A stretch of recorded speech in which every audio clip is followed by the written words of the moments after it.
Washington Capitals president and general manager Brian McClellan issued the following statement today on the team reaching an agreement to acquire CapFriendly. I haven't heard this yet. The Capitals have agreed to acquire CapFriendly. What?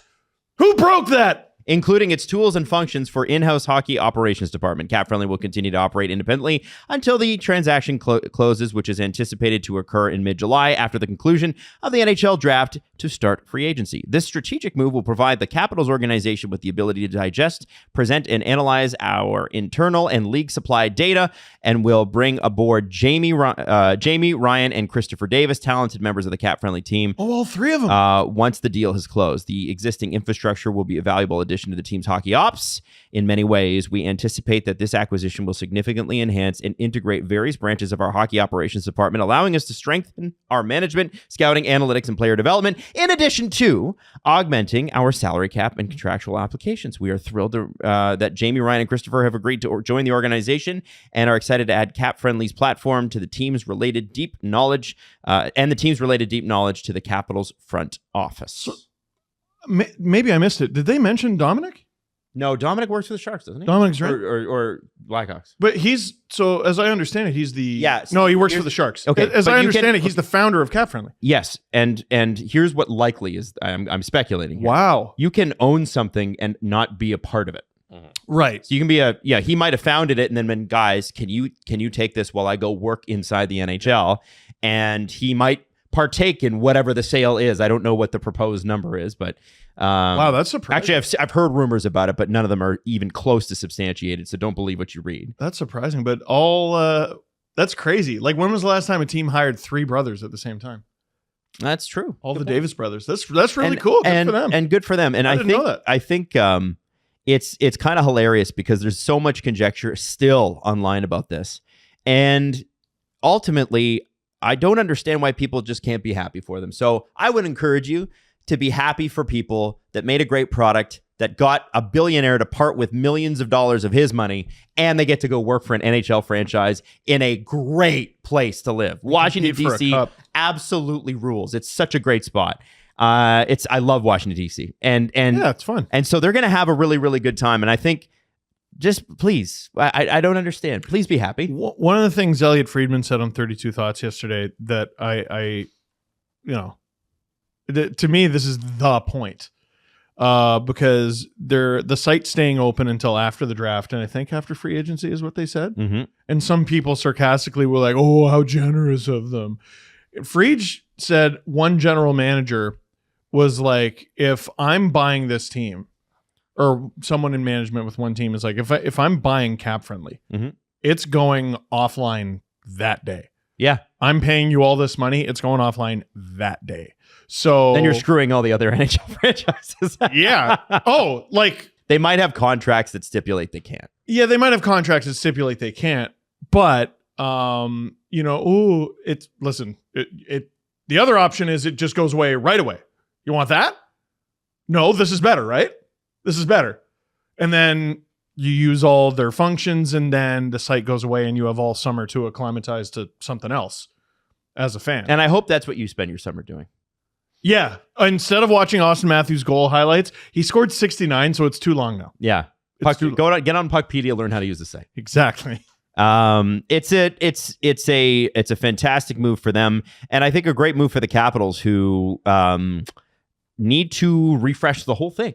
And wouldn't it be great if the Capitals okay job? They're doing an okay job, but they need help. They need help. They made the playoffs, but yeah, they're not there yet. And good for them. I don't know, man. I can't see anything but I cannot be anything but happy for these people.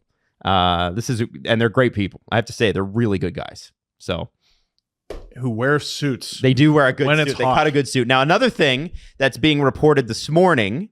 Oh, we're gonna gloss over the. Do you want to talk about the Frege and CapFriendly rumors? Well, yeah. I just feel like it's bring it up. It's relevant to bring up how shit the NHL is. See, I think you're wrong here too. Yeah? Yeah, I think you're absolutely wrong. Tell what did Elliot say on 32 Thoughts? Elliot said that the relationship between CapFriendly and the NHL has been icy. We talked about how the Davis brothers didn't have credentials for the draft. I think they, if I'm not mistaken, they tried to get them and were denied. Well, we can relate to that. Sure we can. So they just bought tickets, showed up in suits with laptops and their phones, and I think exchanged 0 words, and just stood there and saved the hockey world from the draft, running the site from there. And what Elliot said is the NHL has no interest in doing their own version of this. One thing Elliot did said that no one was really talking about is he thinks Sportsnet should be doing their own version of this. He's 1,000% correct, and there's no justification for not doing it. We know CapFriendly is a money-making venture. Do it. I'll tell you. You cover the sport. No, do it. no. Why not? You're wrong about that too. Why am I wrong? You're wrong that the NHL should do it, and you're wrong that Sportsnet should do it. Why? I'll give you the NHL reason first because it is the Sportsnet reason. Okay. The NHL views this. Well, Sportsnet takes their cues. The NHL views this as private information. They're wrong. I agree. I can't change the way the NHL views it. The NHL players, and it's enshrined in the CBA, believe it or not, won the right to salary disclosure at the beginning of the 1990s, 1992, I believe it was. And the reason that they got that was because they used to not know. So you'd have players who performed about the same. One would be making several hundred grand in the 80s, several hundred grand more than the other, and they'd have no idea unless they talked about it. So when you have a players union, it's good to have salary disclosure because then you can establish things like market value. And in a cap world, it's even more important because fans care about the cap, they're paying customers, and teams care about the cap, and players care about the cap, and everybody needs to know how much their percentage is on the cap, right? They don't even care about the number. It's percentage of cap that really is the first and most important thing in these negotiations. So the league wants to view it as private information, but because that's to their benefit. But the reality is that in collective bargaining, it's always better to have salary disclosure. Now, the second thing is, if the league, quote unquote, bought CapFriendly, or if the league created their own CapFriendly, they have no interest in making it good. They have no interest. They already said, we don't believe that we should have to disclose this information. They're very Lou Lamoriello about it. Mm-hmm.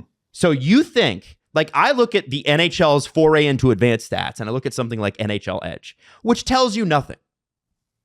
It tells you nothing. I'm leaving my mind open to the possibility of it being good. It's the first year. Well, NHL Edge this season has been completely useless. Now I get to know he skated 33 kilometers in that direction. And no, because when you know the information, you're like, okay, yeah, he's that fast. That's cool to know. But you have no bearing against where he ranks in the league. No, because won't allow you to sort it against other players. Which makes no it makes complete sense. Though. I don't know how you can defend them. Guys, it makes complete sense because the NHL doesn't want you to be able to do that. Yeah. That is not beneficial to them.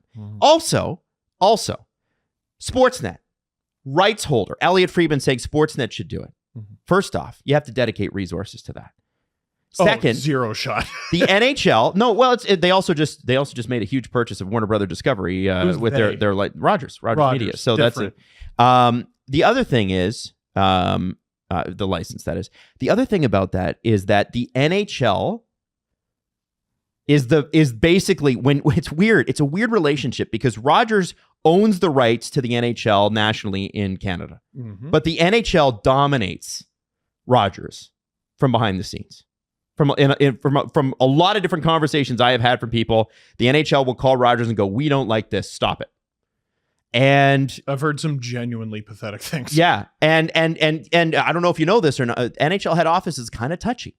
Yeah. And so there is no real impetus for Rogers to go and do this unless they're looking at this the way TSN looked at it, which is we're going to be a regional rights holder.